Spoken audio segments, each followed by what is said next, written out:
Hello, कैसे हैं सब लोग? उत्तर प्रदेश पुलिस विभाग ने जो भर्ती एवं प्रोन्नति बोर्ड है, इसने वैकेंसी निकाली है। 3 टाइप की पोस्ट हैं जो एक एक भी करके बात करेंगे। एक वीडियो में एक पोस्ट के लिए बात करेंगे। तो धीरे-धीरे करके आपको बताएँगे। जो लोग इसके लिए योग्य हैं, वो लोग अप्लाई कर सकते हैं। तो इसका जो भर्ती है, ये रेडियो संवर्ग में है जो है, रेडियो संवर्ग में भर्ती है। कर्मशाला कर्मचारी यानी वर्कशॉप स्टाफ के लिए जो है निकली हुई है वैकेंसी। और जो है आज 6 जनवरी को ये वैकेंसी गजट हुई है, आई है। तो इसके बारे में हम लोग बात करेंगे। इस जो नंबर ऑफ पोस्ट हैं इसमें, ये 120 है टोटल पोस्ट। और इसके बारे में जो जनरल पोस्ट है 51 पोस्ट है। ईडब्ल्यूएस के लिए जो है आर्थिक रूप से कमजोर के लिए 11 पोस्ट है।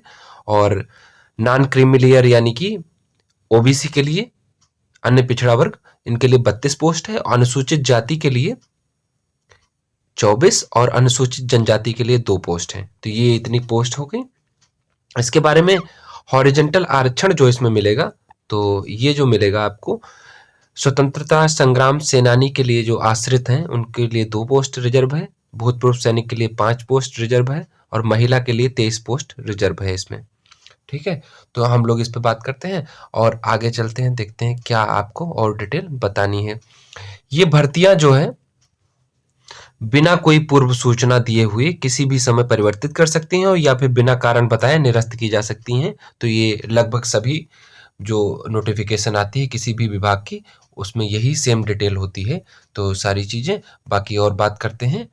महत्वपूर्ण जो कुछ तिथियां हैं उसके बारे में हम लोग जान लेते हैं एक एक करके। जो फॉर्म भरना जो आरंभ होगा इसका 20 तारीख से शुरुआत हो जाएगी। और पंजीकरण की जो है, यानी फॉर्म भरने की अंतिम तिथि जो है 28 फरवरी होगी। यानी फरवरी 28 इसकी अंतिम तिथि होगी। शुल्क जमा करने की जो है अंतिम तिथि, ये भी 28 फरवरी होगी। आवेदन सबमिट करने की अंतिम तिथि जो है वो भी 28 फरवरी होगी। तो आप 20 तारीख से लेकर के 20 जनवरी से लेकर के 28 फरवरी के बीच में आप फार्म जो है अप्लाई कर सकते हैं। तो काफ़ी लंबा समय है, आप इसमें अच्छे से एक एक डिटेल पढ़ करके आराम से इत्मीनान से अप्लाई कर सकते हैं। इसकी जो आवेदन का जो शुल्क है, फीस है, 400 रुपये है। तो आप अपने हिसाब से इसको देख करके अप्लाई कर सकते हैं। और ऑनलाइन माध्यम से फॉर्म भरा जाएगा। बाकी चीज़ें जो है एक एक करके मैं बता देता हूँ। जो राष्ट्रीयता तो आपकी भारतीय होगी जब अगर आप इसमें अप्लाई कर रहे हैं तो। बाकी और हाँ, शैक्षिक जो इसकी योग्यता है उसके बारे में बात कर लेते हैं। या तो आपके पास हाई स्कूल की मार्कशीट होनी चाहिए, और या फिर आईटीआई जो है आपके पास, आईटीआई की परीक्षा अगर आप वो भी उत्तीर्ण हैं तब भी आप इसके लिए एलिजिबल हैं। तो आईटीआई में कोई भी आपके पास डिप्लोमा हो, electronics, telecommunication, electrical, computer science, information technology यानी कि आईटी, रेडियो एंड टेलीविजन में जो डिप्लोमा होता है वो, या फिर इलेक्ट्रॉनिक सप्लाई के लिए मैन्युफैक्चरिंग, रेफ्रिजरेटर, मैकेनिक इंस्ट्रूमेंट, या मैकेनिक इलेक्ट्रॉनिक्स, कंप्यूटर ऑपरेटर, इसमें से आप कुछ भी अगर कर रखा है किसी आपने, तो आप अप्लाई कर सकते हैं। या फिर आपने हाई स्कूल कर रखा हो, तो हाई स्कूल की परीक्षा आपने पास किया है तब भी आप अप्लाई कर सकते हैं। ये सारे कुछ इसके एलिजिबिलिटी क्राइटेरिया थे। अब आगे बात करते हैं क्या और क्या बताना है आपको। हाँ, एक और सबसे अहम बात है कि जो आपकी क्वालिफिकेशन है ये 28/2/2022 से पहले जो है सारी पूरी होनी चाहिए। आप अपेयरिंग जो है, जो मतलब इस साल जो हाई स्कूल में सम्मिलित हुए हैं या आईटीआई में एडमिशन लिए हैं, वो लोग इस फॉर्म को भरने के पात्र नहीं हैं। आपकी मार्कशीट जो है 28 फरवरी से पहले की होनी चाहिए। तो इस बात का आपको ध्यान रखना है। अपेयरिंग वाले कैंडिडेट जो है इसमें अप्लाई नहीं कर सकते हैं। हाँ, एक चीज़ और ध्यान रखना है कि आपके पास अगर हाई स्कूल से या आईटीआई से ज़्यादा की कोई योग्यता है, उसको भी आप सम्मिलित करिए।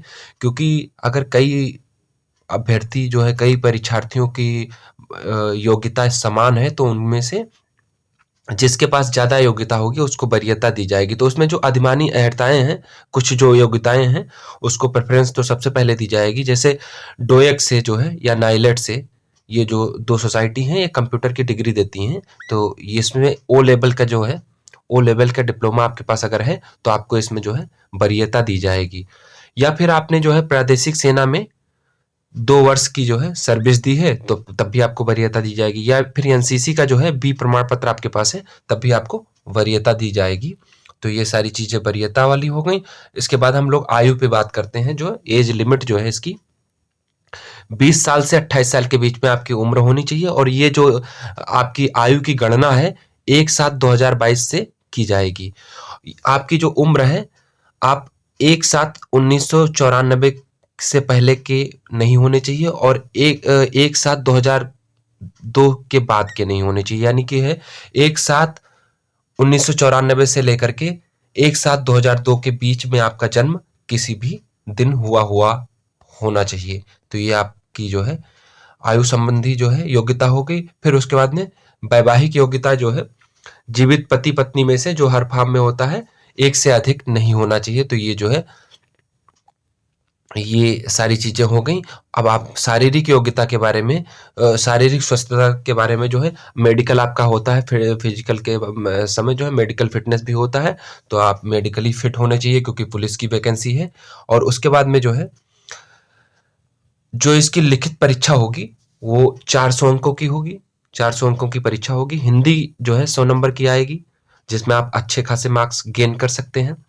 सामान्य विज्ञान जो है 100 नंबर का आएगा, और जो है रीजनिंग और मैथ मिला करके जो है ये 100 नंबर का होगा। सॉरी, मैथ 100 नंबर का होगा, और जो है रीजनिंग 100 नंबर की होगी। तो ये जो है इसमें भी आप अच्छे नंबर ला सकते हैं, और जो है काफ़ी अच्छे परफॉर्मेंस आप कर सकते हैं। तो ये जो परीक्षा की अवधि होगी 2.5 घंटे की, यानी 150 मिनट की परीक्षा होगी आपकी। और ऑनलाइन जो है ये एग्जाम आपका ऑनलाइन कराया जाएगा। और अगर कई शिफ्ट में एग्जाम होता है तो नॉर्मलाइजेशन एक प्रक्रिया होती है, जो आपने पहले जिसने परीक्षा दी होगी वो उनको पता होगा कि नॉर्मलाइजेशन लागू हो जाता है। सबके प्रश्न पत्र अलग अलग होते हैं, तो उनमें जो एक मानक निकाला जाता है तो उसमें उसी आधार पे मार्क्स आपको दिए जाते हैं, नॉर्मलाइजेशन के आधार पे। ये जो परीक्षाएं हैं इनमें आपको 50% मार्क्स लाना अनिवार्य है। अगर आप 50% मार्क्स नहीं लाते हैं तो आप जो है क्वालिफाई नहीं माने जाएंगे। 50% के बाद जब है आपका जो है मेरिट बनेगी। 50% से कम आप पाते हैं तो आप पहले ही फेल हो जाएंगे, मेरिट में आप अपीयर नहीं हो सकते हैं। तो ये चीज का आप ध्यान रखिएगा। ये जो यहाँ पे लिखा हुआ है चारों विषयों को जोड़ करके नॉर्मलाइजेशन लागू होगा, और उसके बाद में मेरिट बनेगी। अब और देखते हैं क्या बताना आपको। अगर कोई प्रश्न के मतलब गलत होता है या फिर उसके चारों उत्तर सही होते हैं तो ऐसे प्रश्नों को जो है प्रश्न पत्र से हटा दिया जाएगा, और उसके बाद जो है मेरिट कैलकुलेट की जाएगी। ठीक है, निरस्त कर दिया जाएगा ऐसे प्रश्नों को, और उनके बाद जो है उसकी मेरिट कैलकुलेट की जाएगी। तो ये सारी चीजें जो है आपको जाननी चाहिए। और नॉर्मलाइजेशन के बारे में लिखा हुआ है तो आप इसको जो है बिल्कुल इत्मीनान से पढ़ लीजिएगा कि क्या चीजें लिखी हुई हैं। अब आपकी जो है मतलब जो है फिजिकल अपीयरेंस के बारे में बता देते हैं कि आपकी जो है शारीरिक मानक जो है आपका क्या होना चाहिए। तो उसके बारे में बात कर लेते हैं। जो पुरुष अभ्यर्थी हैं उनके लिए जो है 100 सामान्य वर्ग के यानी जनरल कैटेगरी के जो लोग जनरल और ओबीसी के लिए जो है जनरल ओबीसी ये 168 सेंटीमीटर इनकी जो है ऊंचाई होनी चाहिए। जनरल प्लस ओबीसी इनके लिए जो है 168 सेंटीमीटर ऊंचाई होनी चाहिए। अनुसूचित जनजाति के लिए जो है अनुसूचित जातियों के लिए भी जनरल ओबीसी प्लस एससी के लिए जो हाइट है पुरुषों के लिए 168 सेंटीमीटर है, और एसटी के लिए यानी अनुसूचित जनजाति के लिए जो हाइट है 160 सेंटीमीटर। तो ये आपकी जो है शारीरिक मानक जो है ये आपके हैं। फिजिकल अपीयरेंस आपका ऐसा होना चाहिए। और जो है सीने के बारे में बात करेंगे आगे। सीना जो आपका है जनरल कैंडिडेट का, जनरल अभ्यर्थियों का जो है सीना सामान्य पिछड़े वर्ग और अनुसूचित जाति यानी जनरल ओबीसी और एससी के लिए जो सीने की मानक है 69 सेंटीमीटर आपका बिना फुलाए होना चाहिए, और 84 सेंटीमीटर फुला करके होना चाहिए। 5 सेंटीमीटर आपको जो है सीना फुलाना है, तो ये भी ध्यान रखना है।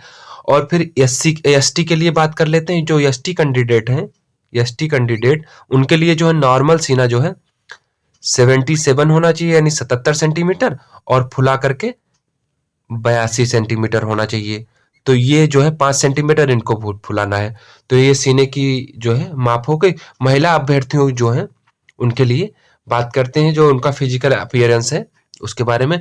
सामान्य ओबीसी और एससी के लिए जो है महिला अभ्यर्थियों की ऊंचाई 152 सेंटीमीटर है, और एसटी यानी कि अनुसूचित जनजातियों के लिए ऊंचाई की जो सीमा है 147 सेंटीमीटर, यानी उसके जो है 5 सेंटीमीटर कम जो है एसटी के लिए मानक रखा गया है। महिला अभ्यर्थियों के लिए वजन की भी बात की गई है, जो इनका शारीरिक जो है वजन 40 किलोग्राम मिनिमम होना चाहिए। ये अभ्यर्थी अपने जो है शारीरिक मापदंड से असंतुष्ट है, जो वहां पे मापदंड होता है उसके लिए उससे असंतुष्ट, तो वो अभ्यर्थी आपत्ति जो है दर्ज करा सकता है वहां पे, और वो नाप होने के उपरांत उसी दिन आपत्ति आपको जो है दर्ज करानी है।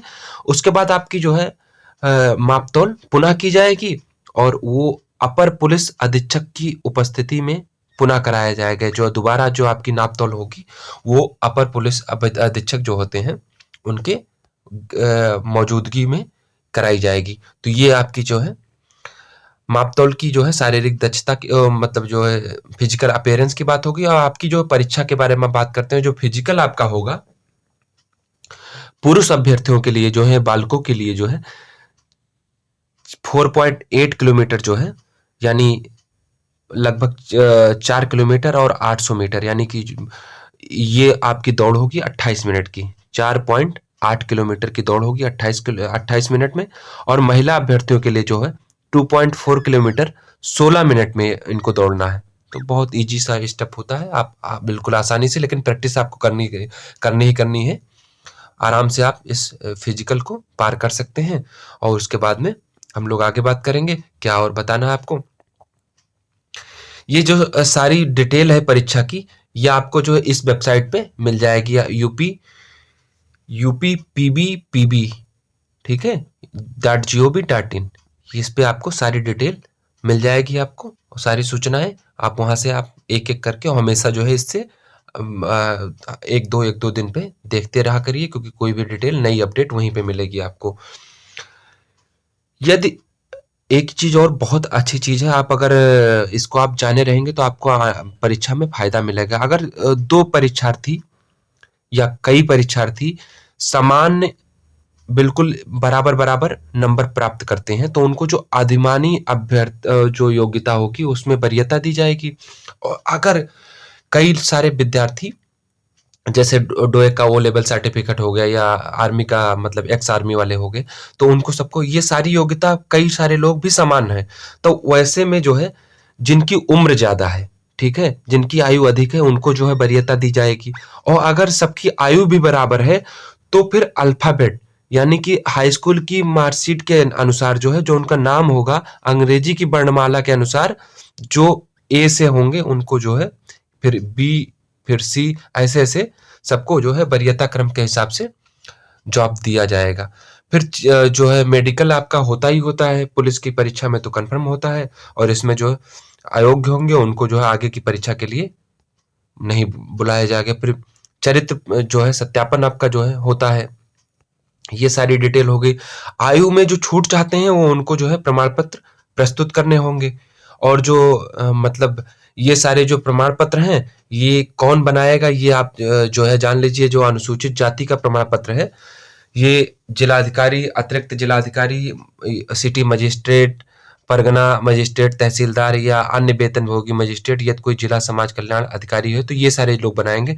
ऐसे ऐसे सबका लिखा हुआ है। अनुसूचित जनजाति, अन्य पिछड़ा वर्ग यानी ओबीसी, और आर्थिक रूप से कमजोर लोग जो हैं उनके लिए। तो ये सारी जो डिटेल लिखी हुई है। और उसके बाद में लिखा हुआ स्वतंत्रता संग्राम सेनानी, उनके लिए जो है जो बनाएगा वो जिलाधिकारी ही केवल उनको जो है प्रमाण पत्र निर्गत करेगा, और बाकी कोई और मतलब अथॉरिटी नहीं है, सक्षम अथॉरिटी जो इसको निर्गत करे। भूतपूर्व सैनिक जो है उनके लिए यूनिट इंचार्ज जो है जिला सैनिक कल्याण एवं पुनर्वास अधिकारी जो है वे प्रमाण पत्र निर्गत करेंगे। महिला जो अभ्यर्थी हैं, आवेदन पत्र जमा करने की पूर्व की तिथि उत्तर प्रदेश का मूल निवास जो है, महिला अभ्यर्थियों के लिए उत्तर प्रदेश का मूल निवासी होना आवश्यक है, अदरवाइज जो है उनको आरक्षण नहीं प्रदान किया जाएगा। तो ये सारी डिटेल हो गई। अब देखते हैं अनुसूचित जाति, हाँ, ये जो बहुत इंपॉर्टेंट जानकारी है, देखो पूरी तो नहीं पढ़ के सुनाऊंगा, लेकिन जो है कुछ इसमें जो महत्वपूर्ण डिटेल है टिप्पणी में वो आपको बता देता हूँ। आप इस पे जो है जो इसके लिए एलिजिबल है वो इसमें पढ़ सकते हैं, और एक एक करके पढ़ना सारी डिटेल आप। अगर कोई अनुसूचित जाति या अनुसूचित जनजाति की कोई स्त्री जो है, महिला सवर्ण यानी जो है सामान्य वर्ग के पुरुष से विवाह करती है, तो उसको जो है विवाह के उपरांत भी आरक्षण मिलता रहेगा, उसमें जो है मिलेगा आरक्षण इसमें। लेकिन यदि कोई सामान्य वर्ग की स्त्री अनुसूचित जाति अनुसूचित जनजाति के पुरुष से विवाह करती है, तो ऐसे महिला को, ऐसी स्त्री को आरक्षण का लाभ नहीं मिलेगा। ठीक है, वो जनरल की महिला जनरल में ही कंक्लूड की जाएगी। ठीक है, अब गोद वाले बच्चे की बात कर लेते हैं। यदि अनुसूचित जाति जनजाति का कोई व्यक्ति, अनुसूचित जाति जनजाति का कोई व्यक्ति किसी सामान्य वर्ग के यानी सवर्ण वर्ग के बच्चे को गोद लेता है, तो उस बच्चे को आरक्षण की व्यवस्था के अंतर्गत आरक्षण मिल जाएगा। ठीक है, गोद लिए हुए बच्चे को आरक्षण मिल जाएगा। अब आगे हम लोग बात करेंगे और क्या छूट गया है। हाँ, एक डिटेल आपको और बतानी है जो बहुत महत्वपूर्ण है, मैंने निशान लगा के रखा है। कोई भी महिला जो अभ्यर्थी है, उसके पिता की जाति शादी से पहले जो है मान्य होती है, और शादी के बाद जो है उसके पति की जाति जो है, किसकी पत्नी है उसके हिसाब से उसकी जाति मान्य होगी। और जो है मैंने अभी उसके बारे में पहले ही बता दिया है कि जो सामान्य वर्ग की महिला जो है किसी कैटेगरी वाली जो है अनुसूचित जाति या अनुसूचित जनजाति के पुरुष से विवाह करती है, तो वो महिला सामान्य वर्ग में ही मानी जाएगी। तो ये सारी डिटेल आपको पहले ही मैं बता चुका हूँ।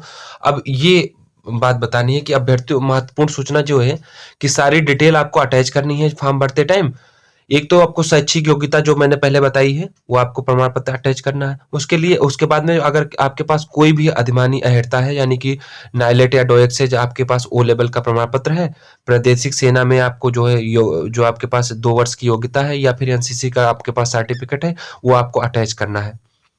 आरक्षण का जिनको दावा प्रस्तुत करना है या आयु सीमा में या फिर आरक्षण के लिए, उनको जो है ऐसा सर्टिफिकेट अटैच करना है, जाति प्रमाण पत्र वाला या फिर मूल निवास वाला। ठीक है, वो सारे प्रमाण पत्र जो, ये सारे प्रमाण पत्र के बारे में एक चीज और डिटेल बताना चाहूंगा।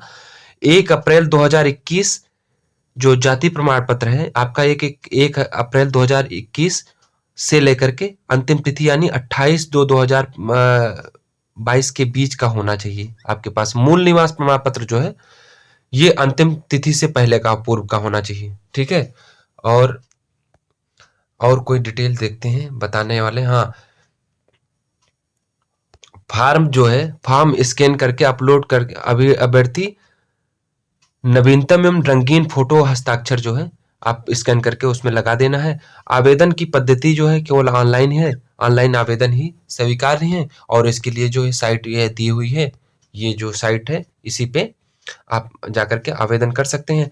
आवेदन 3 चरणों में किया जाएगा। जो है पहले आप रेफरेंस आईडी बनाएंगे और पासवर्ड जनरेट करेंगे। पहला चरण ये हो जाएगा, आपको जो है अपनी डिटेल भरनी है थोड़ी सी और आईडी पासवर्ड बना लेना है। द्वितीय चरण जो होगा इसका सेकंड पार्ट, वो होगा कि आपको जो है शैक्षिक योग्यता और अपनी अधिमानी जो है अहर्ता जो है योग्यता है वो आपको मतलब उसमें सम्मिलित करके और अटैच कर देना है उसका सर्टिफिकेट। पहले लिखना है फिर उसके सर्टिफिकेट अटैच कर देने। तीसरे में जो है अगर कुछ एडिट करना है तो आप एडिट कर सकते हैं पेमेंट करने से पहले। पेमेंट करने से पहले आप जो उसमें कुछ एडिट करने वाली जानकारी है तो आप एडिट कर सकते हैं। ठीक है, उसके बाद में जो है शुल्क भुगतान आप करेंगे, शुल्क भुगतान कर देंगे। उसको जो internet banking, credit card, debit card के माध्यम से जो है आप शुल्क भुगतान करके रजिस्ट्रेशन उसमें जो है उसका नंबर मिल जाएगा, शुल्क भुगतान का नंबर, और आगे चल के आप उसमें डाल देंगे।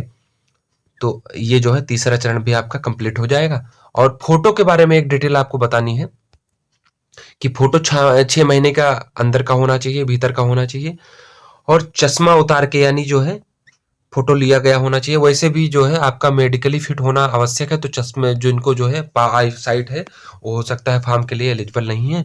टोपी लगा करके फोटो और या मफलर पहन के फोटो नहीं खिंचाना है, आपको ध्यान रखना है। और एक बार अगर फॉर्म सबमिट कर देंगे तो उसमें संशोधन जो है संभव नहीं हो पाएगा।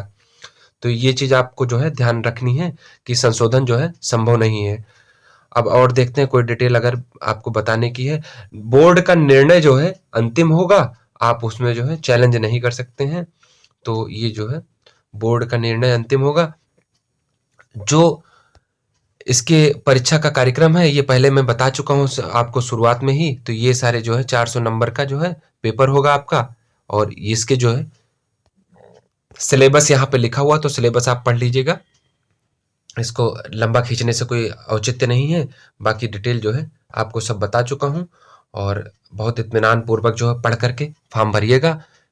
कोई भी जल्दबाजी मत कीजिएगा, सारी एक एक डिटेल जो है पढ़ लीजिएगा। अगर कोई चीज़ समझ में नहीं आती तो आप कमेंट बॉक्स में आकर के पूछ सकते हैं मुझसे। Thanks for watching. अपना ख्याल रखिए और जो है पढ़ते रहिए।